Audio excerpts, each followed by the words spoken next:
What's good, YouTube? This is Much to Talk About, and I'm your host, Reggie J.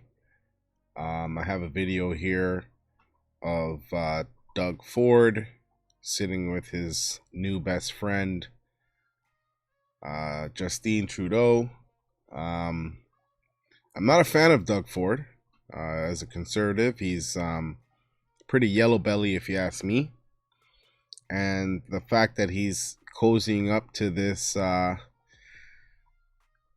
don't know, the people kind. He doesn't like to say mankind or men or anything like that. So this people person thing, uh, it sickens me, honestly. After what Justin and his team has done to the nation, um, they want to talk about the tariffs that Trump is planning on imposing, for good reason, in my opinion.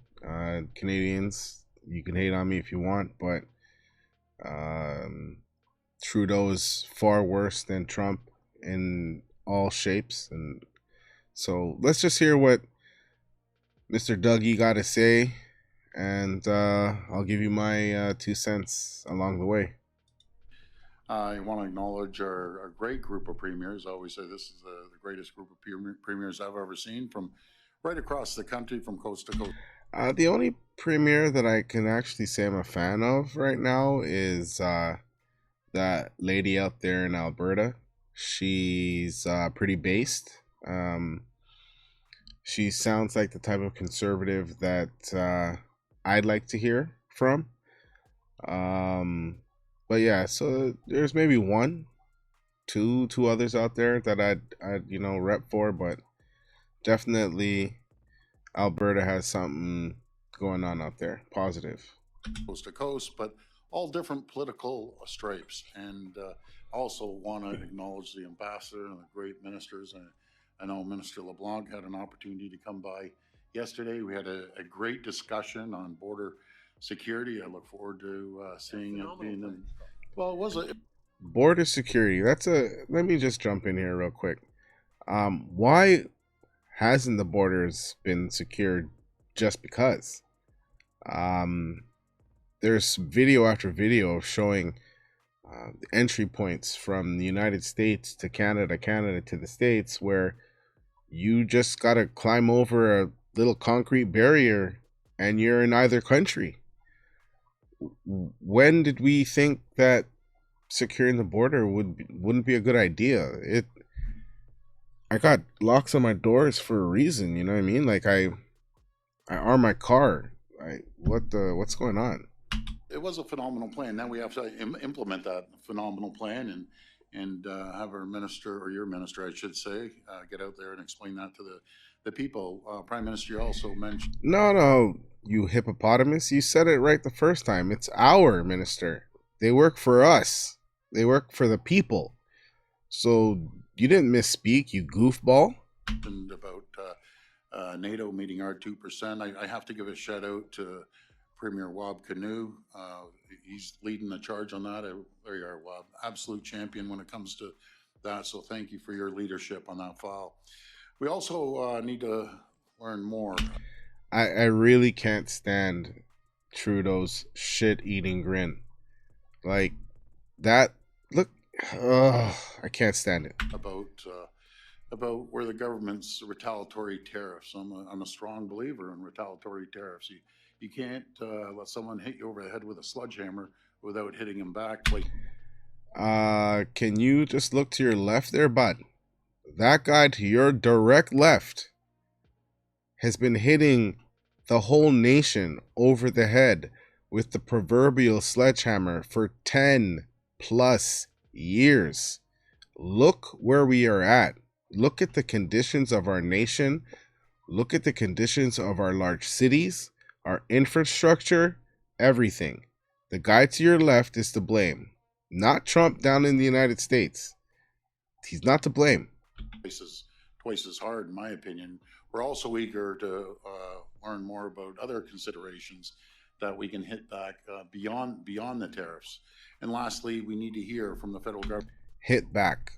This isn't a David and Goliath type of situation. This is more like a Stone Cold Steve Austin versus Urkel type of thing. Urkel's gonna jump up and slap him, and Austin is just gonna stun him, right? Like it's not. There is nothing that we can do to inflict any type of damage to the United States. Um, it'll be a lose lose, and we'll lose the most. That's for sure. Government about how quickly and effectively the support comes to workers and businesses through the tariffs that we receive. It's absolutely critical. We get it out to the people as quickly as possible. Over the past several months, I know all my colleagues in our federal government have been reaching out to.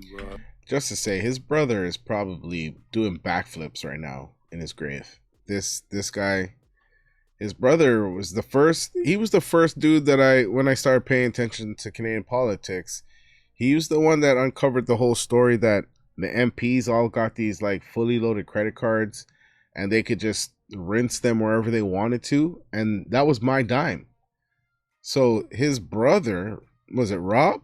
Rob was a little bit of a G, considering he had his own issues, and God rest his soul that he did pass away. But yeah, like this guy is like a shell. He's a shell of his brother. The people in their jurisdictions, reaching out to union members, reaching out to businesses, but reaching out to our counterparts in the U.S. And I can tell you, I'll just speak for myself, not for the federation, but every U.S. elected official I speak to, governor, Congress person, or senators, I'm not hearing that they support going after Canada. What I hear is they have an issue with China, not Canada, and we just see again. You got it. You got to tip your hat to Donald Trump. Donald Trump was the final nail in the coffin for Justin Trudeau. The tariff, the the tweets, the 51st state BS, all of that is trolling. It's like there's a generation of people, i.e., me, my generation, we understand trolling. And Donald Trump, he'll say things to get a reaction to see how strong you are on a position. And then from there, he will maneuver his position to get you into a chokehold. Justin Trudeau is holding North America back, bar none. Like everything he's done in Canada is almost like a tester before they implement it out in California. So if you look at Gavin Newsom and you look at Justin Trudeau, you're looking at almost the same individual. They have a greasy haircut, very quick with the tongue. They got apparently dashing good looks that the ladies seem to go for, and even the men nowadays. Donald Trump did us a favor by pressuring Trudeau. You have to pay attention. After the meeting down in Mar-a-Lago, Justin came back and he knew his ass was grass. It was time. It we should have been done with this guy from the previous election, but a lot of you out there just disregarded the blackface, disregarded the multiple blackfaces, the allegations, the SNC Lavalin, all of this stuff. You guys just said, you know what? He makes me feel good, so I'm gonna vote for him. Meanwhile, he created a migrant crisis, a housing crisis, inflation crisis. The list goes on. He is responsible for the catastrophe that we're living through at this time.